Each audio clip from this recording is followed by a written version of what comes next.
Pernikahan Asmiranda dan Jonas Rivanno resmi dibatalkan oleh Pengadilan Agama Depok. Benarkah jika Adjie Pangestu menantang Bella Sophie jalani sumpah pocong guna membuktikan kebenaran ucapannya? Di penghujung tahun 2013, Syahrini berhasil mewujudkan satu mimpinya. Tapi benarkah tahun 2014 ia siap melepas masa lajangnya? Benarkah jika pria tersebut adalah pria bule yang disebut-sebut sebagai kekasihnya? Dinas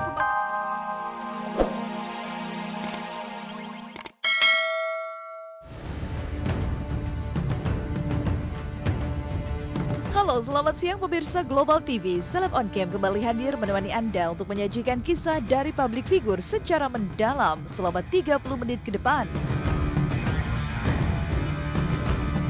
Tahun 2013 yang tinggal sesaat lagi akan berakhir rupanya menyisakan cerita tersendiri perihal kisah asmara pesohor pelaku dunia entertain negeri ini. Mulai dari cinta yang terhalang dengan perbedaan hingga adanya rekayasa cinta yang sengaja dilakukan untuk mendompleng popularitas semata. Sebut saja kisah cinta Asmiranda dan Jonas Rivanno yang harus berakhir dengan pembatalan pernikahan. Pasalnya setelah Asmiranda mengajukan permohonan pembatalan pernikahan ke Pengadilan Agama BJ Depok, Rabu kemarin Majelis Hakim akhirnya mengabulkan permohonan pesinetron satu ini. Dengan demikian, pernikahan diam-diam antara Jonas dan Asmiranda beberapa waktu lalu dianggap sudah tidak sah lagi. Tapi dalam sidang putusan kemarin itu, mengapa baik Jonas maupun Anda tak menghadiri langsung sidang putusan tersebut? Didampingi para hakim anggota tersebut, dibantu Dr.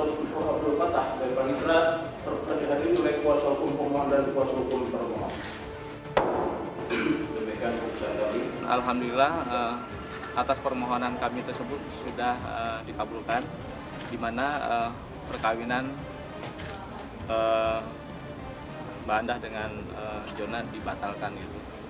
Kemudian insya Allah dengan adanya putusan ini kami berharap bahwa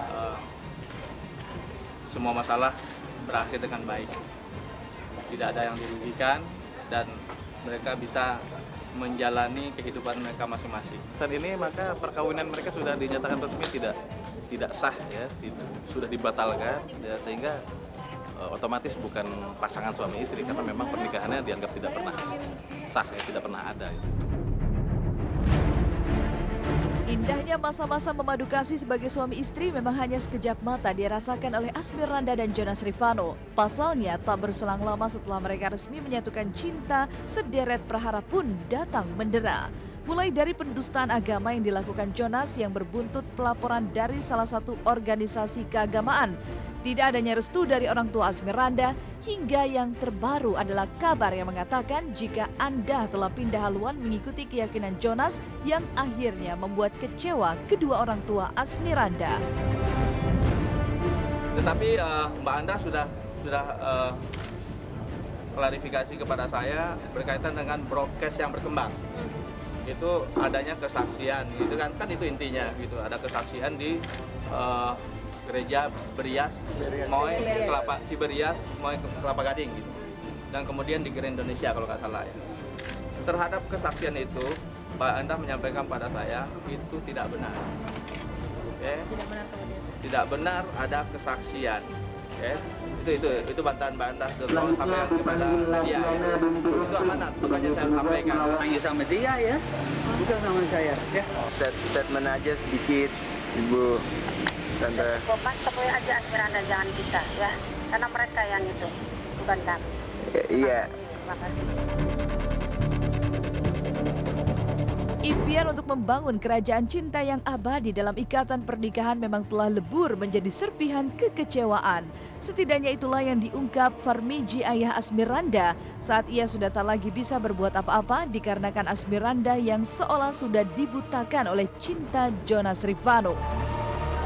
Nanya saya sama dia aja, ya, nanya sama dia aja. Aku memang dengar dan ini kita korban, ya, bagian ini memang ini terjadi berarti kita korban. Perlaku ini siapa? Keluarga Alvano toh? Oke, nanya sama dia aja. Kita memang udah cukup ya, kita udah kecewa itu aja. Dan ini nomor satu, Asmiranda udah cukup dewasa, ya. Dan saat-saat aku benar tidak tahu, memang menteri benar mau pindah, ini hak dia. Aku kecewa. Pembelahan keluarga merestui atau menyetujui nggak mereka berdua? Aku tidak setuju. Kenapa? Ya udah jelas ya.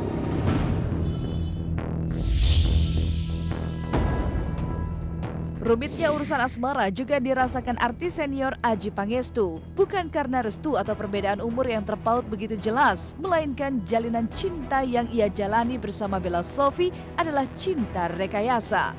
Meskipun dengan adanya rekayasa cinta ini tak bisa dipungkiri nama Adjie kembali naik ke permukaan. Tapi dia enggan disebut jika ia menerima sejumlah rupiah atas kepalsuan cinta yang pernah ia jalani dengan Bella Sophie. Bahkan Adjie pun tak segan menantang Bella Sophie untuk menjalani sumpah pocong sebagai pembuktian jika apa yang telah diungkapkan selama ini bukanlah sebuah kebohongan dan bentuk kekecewaannya terhadap Bella. Lantas, apa kata Bella Sophie soal tantangan Adjie? Akankah Bella berani menerima tantangan Adjie ini? Mereka meragukan atau ada orang-orang yang meragukan bahwa gue melakukan kejujuran. Mereka ragu apa yang gue katakan itu adalah jujur. Jadi kalau mereka ragu, kan susah membuktikannya bagaimana kan? Ya gue berani bersumpah pocong. Yang berhubungan tentang dia, apapun itu aku no comment. Tapi komunikasi sendiri sama Manajer aku aja langsung ngomong. Nah, kita memang tidak mau menanggapi masalah sumpah-sumpah pocong ataupun sumpah Al-Quran karena saya sendiri bilang sama Bella dan saya pribadi sebagai muslim ya, saya tidak mau, bukan saya takut atau saya salah atau kalah karena saya tidak mau dengan sumpah Al-Quran karena satu hal, sebagai seorang muslim saya nggak tahu dan saya nggak bisa menilai kebenaran kita itu berapa persen besarnya. Lalu akan seperti apa akhir dari terbongkarnya kisah cinta settingan Bella Sophie dan Adjie Pangestu? Mengapa dengan adanya pengakuan ini justru membuat situasi di antara keduanya semakin memanas? Benarkah jika ini adalah sebagai bentuk rasa malu dan tak ingin dituduh sebagai artis settingan? Entahlah, yang pasti baik Bella maupun Adjie merasa menyesal telah melakukan hal yang dianggap telah membohongi banyak orang. Jujur gitu loh bahwa gue melakukan kebohongan publik. Gue gitu, jadi gue yang salah. Jadi gue nggak nunjuk mereka ya, gue yang salah gitu loh. Jadi gue minta maaf sama semuanya. Intinya adalah aku nggak mau memperkeruh masalah. Aku udah minta maaf ke semua masyarakat, ke dia juga dan ke mama juga minta maaf juga ke keluarga aku semuanya. Dan aku nggak mau bahas lagi tentang dia, walaupun apapun itu. Kita orang tua tuh hanya melihat, memantau. Kalau kira-kira ya baik ya jalan. Kan mereka nanti yang menilai. Apakah mereka cocok? Ini kayak sebetulnya kan seperti dengan Adjie juga bilang ya jalani aja kan gitu. Kalau tiba nanti suatu titik mereka itu masih jalan bersama ya alhamdulillah. Karena papanya juga bilang dari Medan gitu. Ya ternyata nih mereka sama-sama nggak bisa merem emosi mereka masing-masing. Pokoknya yang sudah itu sudah lah.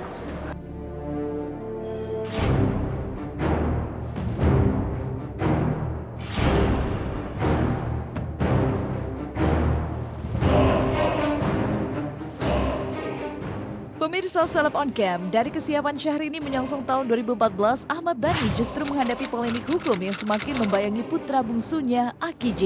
Setelah Kejaksaan menetapkan berkas perkara Aki J telah lengkap atau P21, penyidik tinggal berkoordinasi kapan waktu untuk menyerahkan tersangka serta barang bukti ke Kejaksaan. Dengan demikian, bukan tidak mungkin Aki J akan duduk di bangku pesakitan menghadapi ancaman hukuman 6 tahun penjara.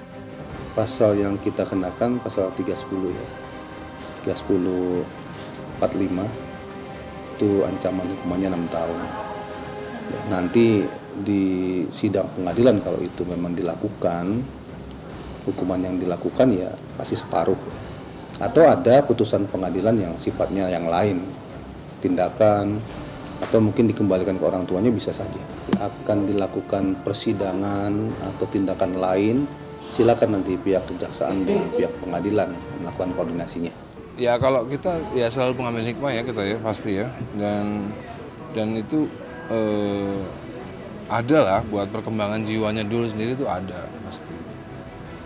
Dul menjadi lebih lebih dewasa, ini kan dari sebelum kejadian sekarang udah lebih dewasa keadaan masa.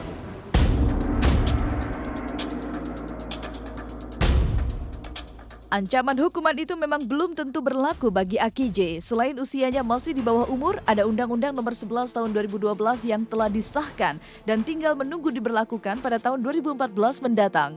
Lantas, akan seperti apa Aki J menjalani proses hukum selanjutnya? Undang-Undang Perlindungan Anak ya. Jadi undang-undang itu sudah sah bahwa seorang anak nggak mungkin dipenjara ya kan. Tinggal diberlakukan aja gitu.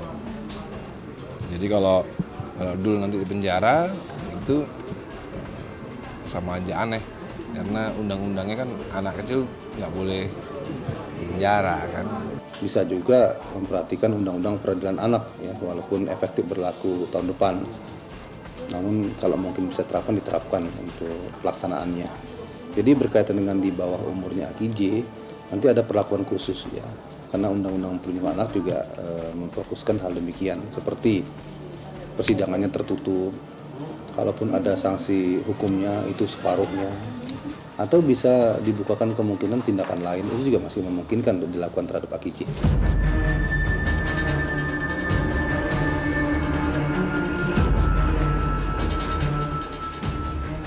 Meskipun segala ketetapan telah ditentukan dan keputusan telah disyahkan, Ahmad Dhani rupanya tetap mantap dengan rencana awalnya untuk menggandeng Aki J di sebuah acara tepat di malam pergantian tahun. Ya dia sih berdiri sih beberapa menit sih bisa. Berdiri sih beberapa menit bisa. Ya nanti kalau nggak kuat ya duduk gitu aja.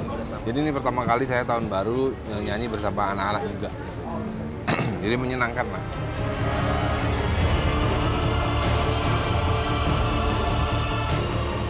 Tidak hanya kasus Aki J yang menjadi sorotan publik, masalah lain yang tak kalah menjadi bahan perbincangan adalah rencana pemerintah DKI Jakarta untuk membongkar makam almarhum Ustadz Jeffrey.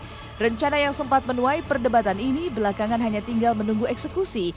Tapi mengapa rencana pembongkaran tersebut tak kunjung terjadi? Apa yang membuat makam UJ masih berdiri megah di tempat pemakaman umum? Sudah kita kirim surat. Sudah kita kirim surat itu pada sekitar. Tapi sampai hari ini kita belum dapat balasan resmi. Tapi di beberapa statement di media saya lihat keluarganya sudah sangat memahami isi surat yang kita sampaikan.